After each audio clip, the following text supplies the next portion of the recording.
Alors nous sommes le dimanche 12 mai 2019, nous sommes de retour à l'Accro. J'ai quelqu'un à côté de moi, je vais lui demander de se présenter. Bonjour. Bonjour, je suis Dominique Vanek, président de l'association littéraire Plume d'Azur et co-organisateur du premier salon de l'Accro. Nous sommes présents à l'Accro ce dimanche sur ce salon qui a un nom particulier. C'est le salon des auteurs régionaux et c'est à la demande de l'association B for Bloom avec son président Yves Border et monsieur Gérard Géhin que nous avons organisé ce salon. Pour l'Accro, c'est une première édition d'un salon littéraire.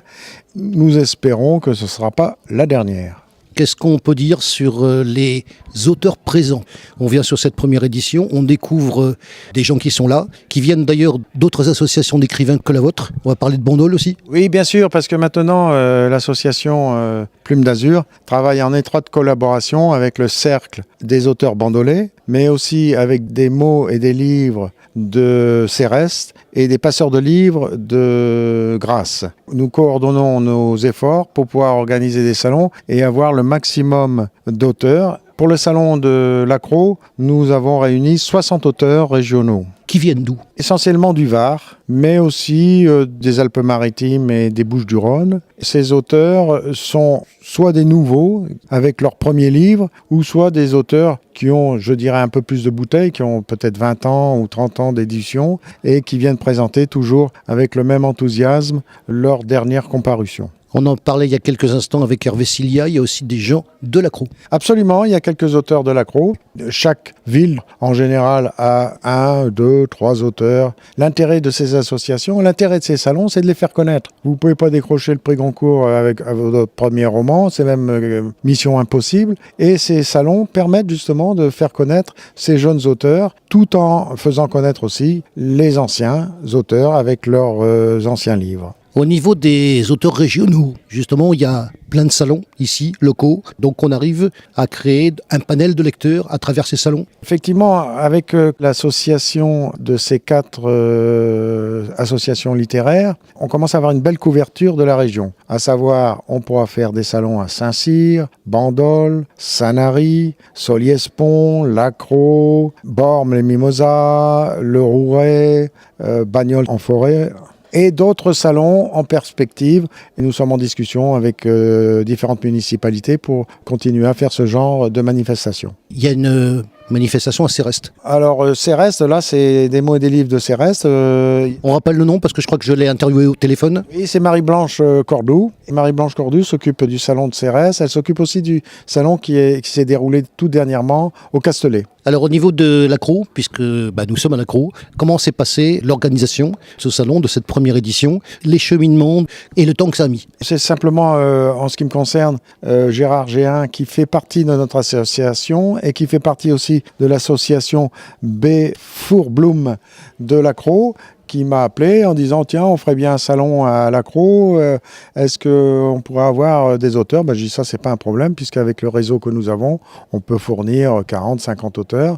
Et partant de cette idée, tout le reste s'est déroulé avec tous les aléas qu'on peut avoir, c'est-à-dire retenir une date, retenir une salle, toute la partie logistique, la mise en place des tables, des chaises, c'est courant pour tous les salons.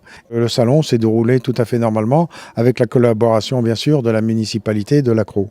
Et donc l'équipe technique, le service culture, etc. Exactement. Puis surtout, effectivement, toute la partie logistique, parce que nous sommes, il faut le reconnaître, à l'Accro, dans une très belle salle, très bien agencée, nombre de tables et de chaises à volonté. Et vraiment, c'était un véritable plaisir de faire ce salon dans d'aussi bonnes conditions. Vous avez eu la visite du maire il y a quelques instants, la visite de l'adjoint culture, bien sûr, que nous on a interviewé, qui a prononcé un discours qu'on a enregistré également, et visite du maire. Je remercie le maire, effectivement, de nous avoir accueillis pour ce salon, parce que c'était pas évident, surtout que, coïncidence des dates, nous avons ce même jour la fête du livre à hier, mais je dois reconnaître que c'est hier qui a déplacé sa date de la fête du livre. Normalement, c'était prévu en avril, ils l'ont mis au 12 mai, et nous, la date était retenue depuis 6 mois, puisque les réservations de la salle de l'Accro se font presque sur une année, c'est-à-dire que c'est une salle qui est très occupée. Effectivement, à l'Accro, nous avons une grosse organisation de manifestations culturelles, et donc cette salle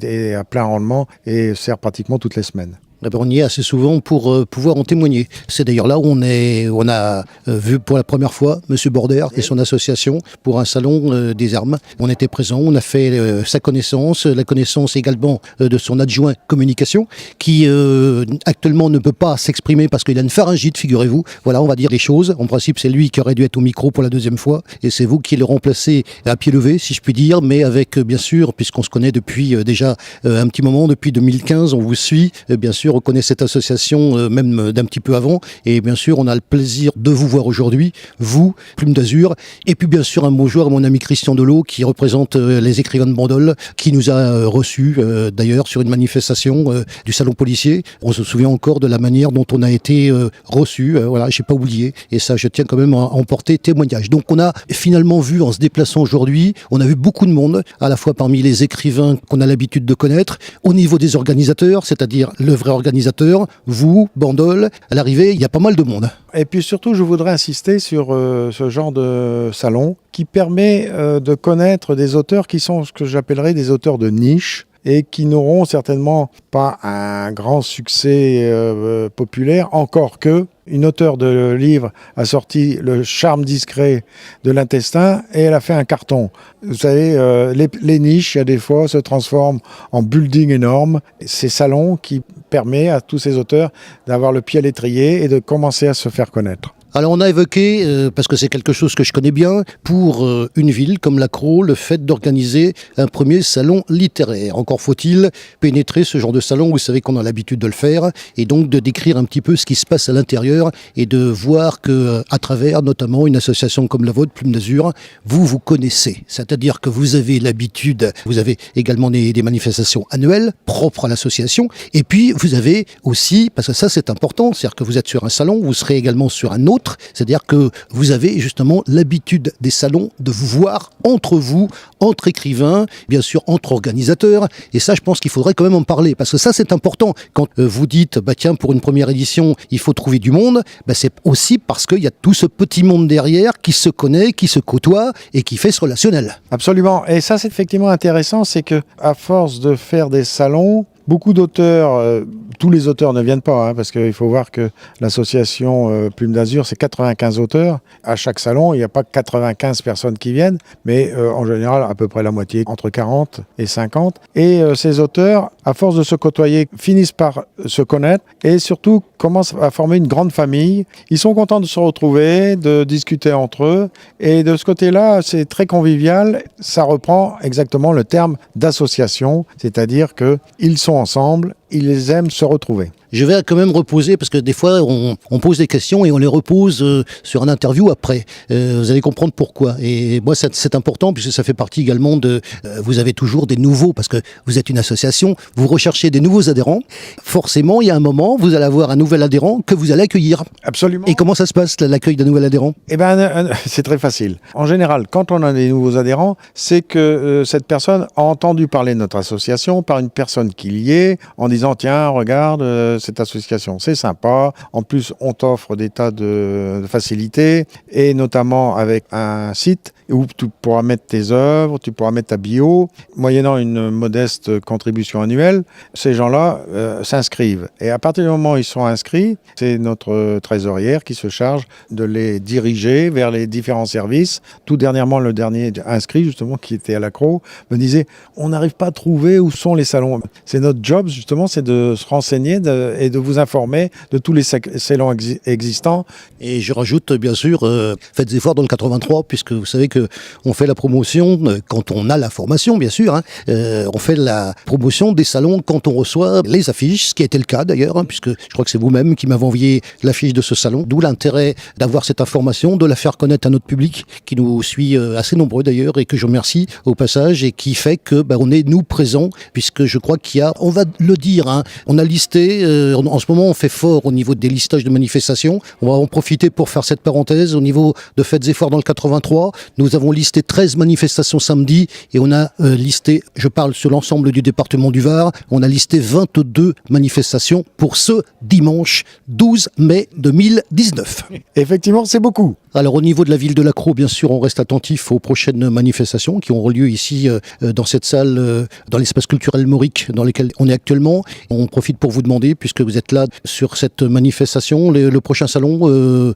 pour vous, c'est quand? Alors le prochain salon pour nous, eh bien, ça sera Bagnols-en-Forêt le 28 juillet et surtout Bormes le 8 août, le jeudi 8 août.